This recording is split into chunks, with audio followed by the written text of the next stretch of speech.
And அடுத்தது டெவலப்பர்ஸோட creative freedom. கேபனை பற்றி நான் சொன்னேன் இல்லையா, லார்ட் கேபன் வந்து இஸ் சச்ச என்ன சொல்கிறது, ஒரு ஜீனியஸ் தான் சொல்லி ஆகணும். ஏன்னா அவர் டெவலப்பர்ஸுக்கு அவ்வளோ ஃப்ரீடம் கொடுத்தாரு. என்ன வேணால் கேம் நீ சேஞ்சஸ் பண்ணிக்கலாம், பட் அது நல்லா இருக்கணும், அது ஆடியன்ஸுக்கு பிடிக்கணும் அப்படின்னு சொல்லிட்டு கேபன் என்ன பண்ணுவாராம், எக்கச்சக்கமான பிளே டெஸ்ட் ஹாஃப் லைஃப் 2க்கு கண்டக்ட் பண்ணாராம். அதுக்காக எக்கச்சக்கமான மக்கள் வந்து ஹாஃப் லைஃப் 2 டெய்லியும் விளையாடுவாங்களாம், ரிப்பீட்டடாக விளையாடிக்கிட்டே இருப்பாங்களாம். அவங்களுக்கு எந்த இடத்துல போர் அடிக்குதோ இல்லை ஏதாவது ஒரு இடத்துல அவங்களால சில பசிலை சால்வ் பண்ண முடியாமல் கோவப்பட்டு கேமை விட்டு போயிடுவாங்க இல்லையா, அந்த மாதிரி இடத்த எல்லாத்தையுமே அவர் ஃபைன் டியூன் பண்ண சொல்லியிருக்காரு டெவலப்பர்ஸ் கிட்ட. ஏன்னா டெவலப்பர்ஸ் அவங்களோட ஐடியாவில் கேமை டெவலப் பண்ணியிருப்பாங்க. அண்ட் அந்த ஐடியா மக்களுக்கு போய் சேருமா அப்படின்னு சொல்லி கேட்டிங்கன்னா கண்டிப்பாக சேராது. ஏன்னா ஒருத்தங்களும் ஒரு மாதிரி யோசிப்போம் இல்லையா, அதனால ஒருத்தவங்களோட ஐடியா இன்னொருத்தவங்களுக்கு போய் சேரணும் அப்படின்னா அதுக்கு அவங்க ரொம்ப நேரம் விளையாடணும். அப்படி பண்ணால் கூட சில பேரோட ஐடியாவெல்லாம் புரிஞ்சுக்கிறது ரொம்ப கஷ்டமாக இருக்கும். அதே மாதிரி தான் கேம் டிசைனிங்கும். நீங்கள் உங்களுக்கு ஏற்ற மாதிரி கேமை டிசைன் பண்ணக்கூடாது, நம்ம மக்களுக்கு ஏற்ற மாதிரி கேமை டிசைன் பண்ணணும், எல்லாருமே விளையாடுறதுக்கு ஏற்ற மாதிரி கேமை டிசைன் பண்ணணும். அதனால் அவங்களோட ஃபீட்பேக் ரொம்ப முக்கியம் அப்படின்னு சொல்லிட்டு கேபன் மக்களோட ஃபீட்பேக்கு ஏற்ற மாதிரி கேம் டிசைனர்ஸுக்கு இந்த கேமை மாற்ற சொல்லி ஐடியா கொடுப்பாராம். இப்போ ரீசெண்டாக வர கேம் சொல்லலாம், ஒரு பசிலை முடிக்க முடியலன்னா கொஞ்ச நேரத்தில் அது காமிச்சு கொடுத்துரும், இப்படி தான் இந்த பசிலை முடிக்கணும் அப்படின்னு சொல்லி காமிச்சு கொடுத்துரும். பட் ஹாஃப் லைஃப் 2 அப்படி கிடையாது, நீங்கள் எப்படி வேணால் அந்த பசிலை சால்வ் பண்ணலாம் இல்லையா. அது எல்லாமே இந்த பிளே டெஸ்ட்டோட ஃபீட்பேக் மூலிமா உருவாக்கப்பட்டது தான். ஏன்னா இந்த பிளே டெஸ்ட் மூலிமா கிடைச்ச ஃபீட்பேக் தான் மக்களுக்கு இந்த கேம் எதில் ஃபன்னாக இருக்குது அண்ட் எதில் கோவப்படுத்துது அப்படிங்கிறத டெவலப்பர்ஸ்க்கும் புரிய வச்சுது. ஸோ அதுக்கேற்ற மாதிரி டெவலப்பர்ஸ் கேம் லெவல்ஸை வந்து டிசைன் பண்ண ஆரம்பிச்சாங்க. அண்ட் அடுத்த ஹாஃப் லைஃப் 2 மல்டிபிளேயர். ஸோ மல்டிபிளேயரை பற்றி சொல்லணும் அப்படின்னா ஆட்ரியன் அப்படிங்கிற டிசைனர் என்ன பண்ணியிருக்காருன்னா அவரோட ஃப்ரெண்ட்ஸ் கூட, அதாவது ஆஃபீஸில் ஒர்க் பண்ணுற ஃப்ரெண்ட்ஸ் கூட விளையாடுறதுக்காக ஹாஃப் லைஃப் 2வை ஒரு மல்டிபிளேயராக சின்னதாக டிசைன் பண்ணியிருக்காரு. ஸோ ஒரே ஒரு லெவலை மட்டும் வச்சுட்டு இந்த கிராவிட்டி கன்னை யூஸ் பண்ணி ஆப்ஜெக்ட்ஸை தூக்கி போட்டு எனிமியை கொள்ற மாதிரி சின்ன ஒரு கேம் டெவலப் பண்ணியிருக்காரு. அதை அந்த ஆஃபீஸில் இருந்த எல்லாருமே விளையாடி ரொம்ப சந்தோஷப்பட்டிருக்காங்க. இதை கேபன் பார்த்துருக்காரு. கேபன் பார்த்துட்டு என்ன பண்ணார் அப்படின்னா, இது ரொம்ப நல்லா இருக்கு, நம்ம இது கேமோட ஃபீச்சராக இன்க்ளூட் பண்ணலாம் அப்படின்னு சொல்லிட்டு ஹாஃப் லைஃப் 2 டெத் மேட்ச் அப்படின்னு சொல்லி இந்த சின்ன ஃபீச்சரை பெரிய ஃபீச்சராக எலாபரேட் பண்ணி கொண்டு வந்தாங்க. ஏன்னா கேபனை பொறுத்த வரைக்கும் சிம்பிள், கேம் நல்லா இருக்கணும், கேம் விளாடும் போது அவங்க என்ஜாய் பண்ணணும், தட்ஸ் ஆல். அதான் கேபனோட முடிவு. அண்ட் அதுக்கேற்ற மாதிரி இந்த மல்டிபிளேயர் இருந்ததால இன்னமும் இந்த மல்டிபிளேயர் ஸ்டீமில் அவைலபிளாக இருக்குது, கண்டிப்பாக என்ன செக் பண்ணி பாருங்க. அண்ட் அதே மாதிரி இந்த டெவலப்பர்ஸுக்கு எக்கச்சக்கமான ஃப்ரீடம் இருந்துச்சு. ஃபார் எக்ஸாம்பிள் இந்த ஏர்போர்ட் ஃபைட் சீன் இருக்கும் இல்லையா, அதாவது நம்ம ஏர்போர்ட் யூஸ் பண்ணிட்டு இருக்கும்போது ஒரு ஹெலிகாப்டர் வந்து நம்ம கூட சண்டை போடும் இல்லையா, அப்போ அந்த ஹெலிகாப்டர் நம்ம அழிக்கும் போது அந்த ஹெலிகாப்டர் எக்கச்சக்கமான மைன்ஸை த்ரோ பண்ணும். இது வந்து ஆக்சுவலி ஒரு பக், பட் டெவலப்பர்ஸ்க்குலாம் இது பிடிச்சதால அவங்க இதை அப்படியே வச்சுட்டாங்க. அண்ட் அதே மாதிரி இன்னொரு பக் ஃபீச்சராக மாறினது என்ன அப்படின்னு சொல்லி கேட்டிங்கன்னா கிராவிட்டி கன் தான். ஏன்னா கிராவிட்டி கன் வெறும் ஆப்ஜெக்ட்ஸை மட்டும் தூக்கி போடுறதுக்கு தான் யூஸ் பண்ணிட்டு இருந்தாங்க. ஏதோ ஒரு பக்கால இந்த கிராவிட்டி கன்னை யூஸ் பண்ணி எனிமியை தூக்குற மாதிரி வச்சுட்டாங்க. அண்ட் இது எல்லாருக்குமே பிடிச்சி போய் இதையும் ஒரு ஃபீச்சராக அந்த கேமில் அப்படியே வச்சுட்டாங்க. அண்ட் அடுத்து இன்னொரு முக்கியமான விஷயம் என்ன பண்ணியிருக்காங்க அப்படின்னா, இவங்க என்னதான் நினைச்சாலும் கட்டையை தண்ணிக்குள்ளே சிங்க் பண்ண வைக்க முடியல அவங்களோட ஃபிசிக்ஸ் சிஸ்டமால. ஸோ அவங்க அதை ஒரு பசிலாக மாற்றிட்டாங்க. நீங்கள் எந்த ஒரு ஆப்ஜெக்டை கட்டை மேலே போட்டாலும் அது மறந்துக்கிட்டே இருக்கும். இது ஆக்சுவலாக ஒரு பக், பட் இதை இந்த கேமில் ஃபீச்சராக மாற்றிட்டாங்க. ஈவன் சம்டைம்ஸ் டெவலப்பர்ஸ்லாம் இந்த கேமில் ஒர்க் பண்ணிட்டு இருக்கும்போது அவங்களால இந்த கேமோட ஏஐயை டிஃபீட் பண்ண முடியல. எனிமீஸ்லாம் என்ன பண்ண ஆரம்பிச்சாங்க அப்படின்னா, அவங்க ஒன்றா சேர்ந்து பேசி அவங்க ஒரு மூவை டிசைட் பண்ணி அதை யூஸ் பண்ணி இவங்களை கொண்டுகிட்டே இருந்திருக்காங்க. அந்த அளவுக்கு எனிமி ரொம்ப இன்டெலிஜென்ட்டாக இருந்திருக்காங்க. இப்போ கூட நீங்கள் ஹாஃப் லைஃப் 2வை ஹார்ட் மோடில் வச்சு விளையாண்டிங்கன்னா உங்களுக்கு தெரியும் எனிமீஸ்லாம் எந்த அளவுக்கு இன்டெலிஜென்ட் அப்படின்னு சொல்லி. அண்ட் இந்த அளவுக்கு ஹார்டான எனிமீஸும் இருக்கட்டும் அப்படின்னு சொல்லி அவங்க அந்த எனிமீஸையும் ஹார்ட் மோடில் அப்படி வச்சிருக்காங்க. வேணா கண்டிப்பாக செக் பண்ணி பாருங்க, ஹாஃப் லைஃப் 2 ஹார்ட் மோடில் விளையாடி பாருங்க. அண்ட் உண்மையாக சொல்ல போனோம் அப்படின்னா ஹாஃப் லைஃப் 2வோட ஃபர்ஸ்ட் டிசைன்லாம் ஒரு ஹாரர் கேமுக்கு ஏற்ற டிசைன் தான் இருந்துச்சு. பட் சிட்டி 17 இன்க்ளூட் பண்ணதுக்கப்புறமா அந்த ஹாரர் ஃபீல் போய் ஒரு சர்வைவலான ஃபீல் நம்மளுக்கு வந்துச்சு. பட் என்னதான் இருந்தாலும் அந்த ப்ரூட்டாலிட்டி வேணும் அப்படிங்கிறதுக்காக சில இடத்துலலாம் நம்ம வெப்பனை யூஸ் பண்ணி சண்டை போடும்போது ரொம்ப ப்ரூட்டலாக இருக்கும். அந்த ஜாம்பி ஃபைட் சீன்லாம் வேற லெவலில் இருக்கும். அண்ட் எக்கச்சக்கமான இடத்துல ஜம்ப் ஸ்கேர்ஸ், ஏன்னா டெவலப்பர்ஸோட ஐடியாவே தான் ஒரு ஹாரர் கேம் இருக்கணும் அப்படிங்கிறதுக்காக நிறைய ஜம்ப் ஸ்கேரை பற்றி சொல்லணும் அப்படின்னா ஒரு தனி வீடியோ போடலாம். ஏன்னா அவ்வளோ ஜம்ப் ஸ்கேர், எனிமி டக்கு டக்குன்னு நம்ம மேலே வந்து விழுந்துக்கிட்டே இருப்பாங்க. அதனால எந்த இடத்துலையுமே நம்ம சும்மா இருக்க மாட்டோம், ஏதாவது ஒரு வெப்பனை தேடிக்கிட்டே இருப்போம், கையில் என்ன கிடைக்குது எடுத்து அடிப்போம் அப்படிங்கிற மாதிரி ஒரு நிலைமைக்கு வந்துருவோம் கடைசியில். அந்த மாதிரி ஒரு ஹாரரும் சர்வைவலும் ரெண்டுமே மிக்ஸ் ஆகி ரொம்ப சூப்பரான அவுட்புட் நம்மளுக்கு கொடுத்தாங்க இந்த கேம்ல. அண்ட் அடுத்தது ஆடியோ டெவலப்மெண்ட். ஹாஃப் லைஃப் 2ல ஃபர்ஸ்ட் டைமா 3D ஸ்பேஷியல் ஆடியோ யூஸ் பண்ணாங்க. அதாவது இப்போ நம்ம பப்ஜிலாம் விளையாடும் போது எனிமியோட ஃபுட் ஸ்டெப்லாம் கேட்கும் இல்லையா, அது அப்பயே ஹாஃப் லைஃப் 2ல யூஸ் பண்ணியிருக்காங்க. அண்ட் நம்ம கண்ணை வச்சு ஓப்பன் ஃபீல்டு சுடுறதுக்கும் கண்ணை வச்சு ஒரு ரூம்குள்ளே சுடுறதுக்கும் ரெண்டுத்துக்குமே எக்கோ எஃபெக்ட் டிஃப்ரெண்டாக இருக்கும் இல்லையா, அதை இம்ப்ளிமெண்ட் பண்ணியிருந்தாங்க. அண்ட் டைனமிக்காக கேம் பிளே சவுண்டு மாறுறது, இந்த மாதிரி எக்கச்சக்கமான விஷயம்.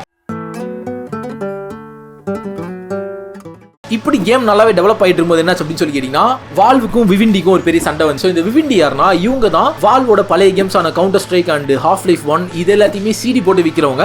இவங்க என்னன்னா வால்வு கிட்ட இருந்து அந்த 2 கேமுக்கான லைசன்ஸையும் வாங்கி அதை சிடி போட்டு ஒரு கடைக்காக வித்துக்கிட்டு இருப்பாங்க. அண்ட் அது மட்டும் இல்லாமல் இந்த இன்டர்நெட் கஃபே இருக்கும் இல்லையா, அதுக்கும் விற்க ஆரம்பிச்சாங்க. பட் வால்வு இதை எதிர்த்தாங்க. ஏன்னா வால்வுக்கு இந்த மாதிரி இன்டர்நெட் கஃபேல அவங்களோட கேம் விற்கிறது சுத்தமாக பிடிக்கவே இல்லை. இதனால வால்வ் என்ன சொன்னாங்க அப்படின்னா நம்மளோட அக்ரிமெண்ட்டை கேன்சல் பண்ணணும் அப்படின்னு சொல்லிட்டு இருந்தாங்க. பட் விவிண்டி அதுக்கு அலோ பண்ணல. ஏன்னா விவிண்டி மூலியமா தான் வால்வ் அவங்களோட ரெவன்யூ ஜென்ரேட் பண்ணிட்டு இருந்தாங்க. இந்த விண்டி கூட அவங்களோட அக்ரிமெண்ட்டை கேன்சல் பண்றது வால்வ் அப்படிங்கிற இந்த கம்பெனியை கம்ப்ளீட்டா க்ளோஸ் பண்ணிடும் அப்படின்னு சொல்லிட்டு கேபனுக்கு தெரியும். அதனால கேபன் வேற ஒரு ஐடியா யோசிச்சுட்டு இருந்தாரு. இந்த டைம்ல தான் 2003 என்ன ஆச்சுன்னா இந்த Half-Life 2 கேம் வந்து ஆன்லைன்ல லீக் பண்ணப்பட்டுச்சு ஒரு ரஷ்யன் ஹேக்கரால. அவன் என்ன பண்ணானா Half-Life 2 ஓட இந்த சோர்ஸ் இன்ஜின் கோட் இருக்கும் இல்லையா, இதையும் கேமோட அசெட்ஸ் அண்ட் கேமோட ஆல்பா பில்டை ரிலீஸ் பண்ணிட்டான் ஆன்லைன்ல. இதை பார்த்தோன்னே எல்லாருமே செம ஷாக். அது மட்டும் இல்லாமல் நிறைய மக்கள் இந்த கேமோட ஆல்பா ஃபுட்டேஜை விளாண்டு செம இன்ஸ்பயர் ஆயிட்டாங்க. இந்த மாதிரி ஒரு டெக்னாலஜியில் இருக்க கேமை நாங்கள் விளாடணும் அப்படின்னு சொல்லிட்டு எக்கச்சக்கமான மக்கள் வெயிட் பண்ணிட்டு இருந்தாங்க. பட் இது வால்வை ஒரு பெரிய ஆபத்தில் தள்ளிச்சு. ஏன்னா இந்த மாதிரி ஒரு ஹேக்கர் ஈஸியாக வால்வோட சோர்ஸ் கோட் எடுத்து இன்டர்நெட்ல விட்டான் இல்லையா. இப்போ வால்வோட சோர்ஸ் இன்ஜின் அப்படிங்கிற அந்த கேம் இன்ஜினோட சோர்ஸ் கோட் இன்டர்நெட்ல இருக்கு. இதுக்கப்புறமா வால்வ் Half-Life 2 ரிலீஸ் பண்ணாங்க அப்படின்னா யார் வேணாலும் ஈஸியாக Half-Life 2 கிராக் பண்ண முடியும். அதனால கேம் என்ன பண்ணாருன்னா இந்த ஹேக்கரை கண்டுபிடிக்கணும் அப்படின்னு சொல்லிட்டு அவரோட ஃபேன்ஸ் கிட்ட கேட்டாரு. அதே மாதிரி எல்லாருமே சேர்ந்து ஹேக்கர் கண்டுபிடிச்சிட்டாங்க. ஸோ கேம் என்ன பண்ணாருன்னா அந்த ஹேக்கருக்கு உனக்கு நாங்கள் வேலை தரோம் ஸ்டீம்ல இருந்து அப்படின்னு சொல்லிட்டு ஒரு மெயில் அனுப்பிச்சாரு. அந்த மெயிலுக்கு அந்த ஹேக்கரும் ரிப்ளை பண்ணியிருக்கான். அண்ட் அப்பதான் அந்த ஹேக்கர் கிட்ட இவங்க எல்லாம் கேட்டிருக்காங்க நீ தான் இதெல்லாம் ஹேக் பண்ணி அப்படின்னு சொல்லி கேட்கும்போது அந்த ஹேக்கரும் அக்செப்ட் பண்ணி மன்னிப்பு கேட்டிருக்கான். கேம் எல்லாத்தையுமே மன்னிச்சு அந்த ஹேக்கருக்கு ஒரு வேலை போட்டு கொடுக்கலாம் அப்படின்னு சொல்லி வரும்போது இந்த கேஸ்ல FBI எல்லாம் இன்வால்வ் ஆயிட்டாங்க. அதனால அவங்க இன்வால்வ் ஆனதால ரஷ்யன் கவர்மெண்ட் ஆக்ஷன் எடுத்து அந்த ரஷ்யன் ஹேக்கருக்கு 2 வருஷம் சஸ்பென்ஷன் வந்து பனிஷ்மெண்டா கொடுத்துருக்காங்க. அண்ட் இதுக்கப்புறமா வால்வ் ஒரு புது ஐடியாவை கண்டுபிடிச்சாகணும் அப்படின்னு சொல்லிட்டு கேபனுக்கு தெரியும்.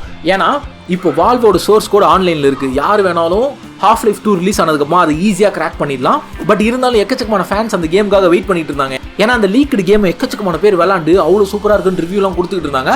அப்பதான் கேமுக்கு ஒரு ஐடியா வந்துச்சு. கேம் ரொம்ப நாள் யோசிச்ச ஐடியா தான் அது. அவர் ஸ்டீம் அப்படிங்கிற ஒன்று கண்டுபிடிச்சாரு. ஸோ இந்த ஸ்டீம் மூலியமா தான் Half-Life 2 ஆக்டிவேட் பண்ண முடியும் அப்படிங்கிற ஒன்றையும் அனௌன்ஸ் பண்ணாரு.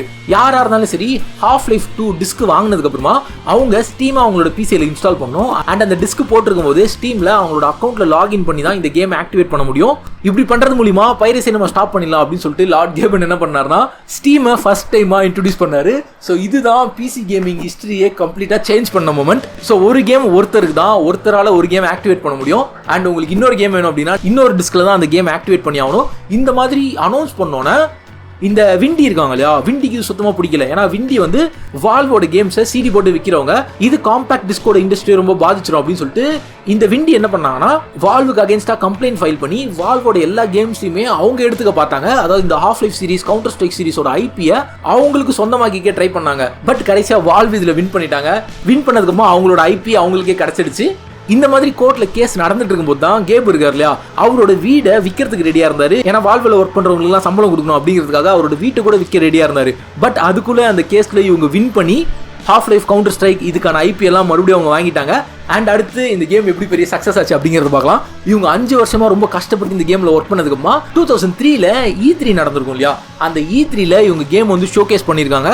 இதை பார்த்தோன்னா மக்கள் எல்லாருமே சமஷாக்கும். மக்கள் மட்டும் இல்லாமல் ப்ரெஸ்ஸும் சரி இந்த கேமோட ஏஐ, இந்த கேமோட ஃபிசிக்ஸ் அண்ட் இந்த கேரக்டர்ஸோட facial animation and gravity gun and story telling இதெல்லாம் பார்த்து ரொம்ப ஷாக் ஆகிட்டாங்க. ஏன்னா இது வரைக்கும் அந்த எந்த கேம்லையுமே இந்த மாதிரி ஒரு இனோவேஷன் இல்லை, இது வந்து ஒரு அட்வான்ஸ்டு லெவல் கேம் அப்படின்னு சொல்லிட்டு எல்லாருமே புகழ்ந்து தள்ளிட்டாங்க.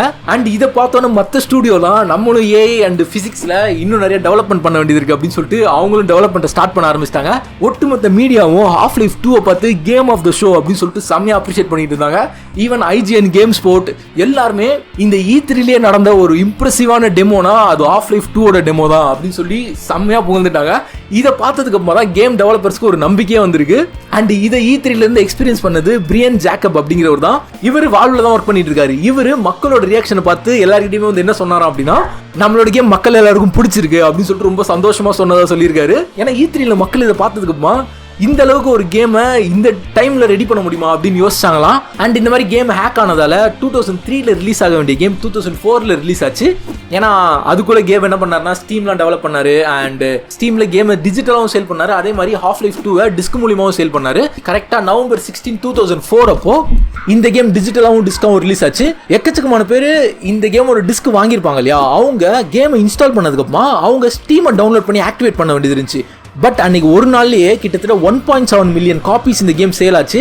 அதனால அத்தனை பேரும் இந்த கேமை ஆக்டிவேட் பண்றதுக்காக ஒரே டைம்ல ட்ரை பண்ணியிருக்காங்க. ஸோ ஸ்டீமோட சர்வர் கிராஷ் ஆயிருக்கு. அதனால நிறைய மக்களால் கேமை விளாட முடியல. கிட்டத்தட்ட 1 மணி நேரம் 2 மணி நேரம் வெயிட் பண்ணதுக்கு அப்புறமா தான் அவங்களோட அக்கௌண்ட்குள்ள லாகின் பண்ணி அவங்க கேம் ஆக்டிவேட் பண்ணி அவங்களால கேம் விளாட முடிஞ்சு. இந்த மாதிரி ஒரு ஆன்லைன் ஆக்டிவேஷன் சிஸ்டம், ஒரு ஆன்லைன் ஸ்டோரை கொண்டு வந்ததுக்காக கேமை எக்கச்சக்கமான பேர் கிரிட்டிசைஸ் பண்ணாங்க. ஸ்டீம் இந்த மாதிரி பண்ணவே கூடாது, கேம்ஸ் எப்பவுமே டிஸ்கில் தான் இருக்கணும் அப்படின்னு சொல்லிட்டு நிறைய மக்கள் வந்து பேச ஆரம்பிச்சாங்க. அண்ட் அது மட்டும் இல்லாமல் இந்த கேம் ஆன்லைனில் கனெக்ட் ஆகியிருக்கணும் விளாடும் போது, அதுவும் ஒரு பெரிய டிராபேக் தான் அந்த டைமில்.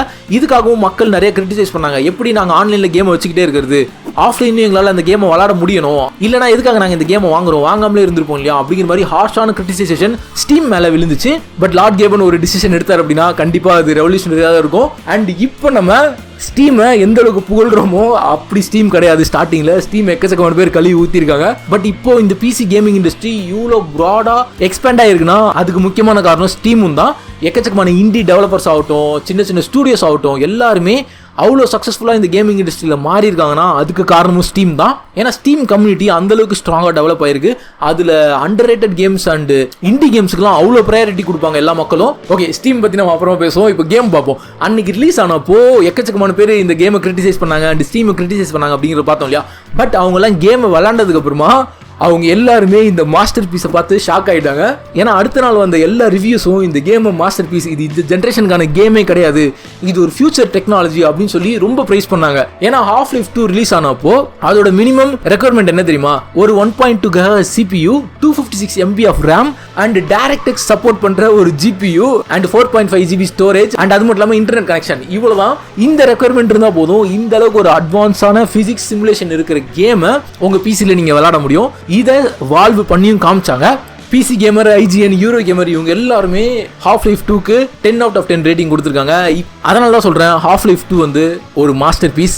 நீங்கள் அதை இன்னும் விளையாடல அப்படின்னா கண்டிப்பாக ட்ரை பண்ணி பாருங்க. ஒரு வேற லெவல் எக்ஸ்பீரியன்ஸ் உங்களுக்கு இருக்கும். அண்ட் இந்த மாதிரி வீடியோஸ் உங்களுக்கு வேணும் அப்படின்னா கண்டிப்பாக கமெண்ட் பண்ணுங்க. அண்ட் அடுத்து இந்த மாதிரி எந்த கேமை பிரேக் டவுன் பண்ணலாம் அப்படிங்கிறதையும் கமெண்ட் பண்ணுங்க. தேங்க்ஸ் ஃபார் வாட்சிங். Subscribe to channel. பீஸ்.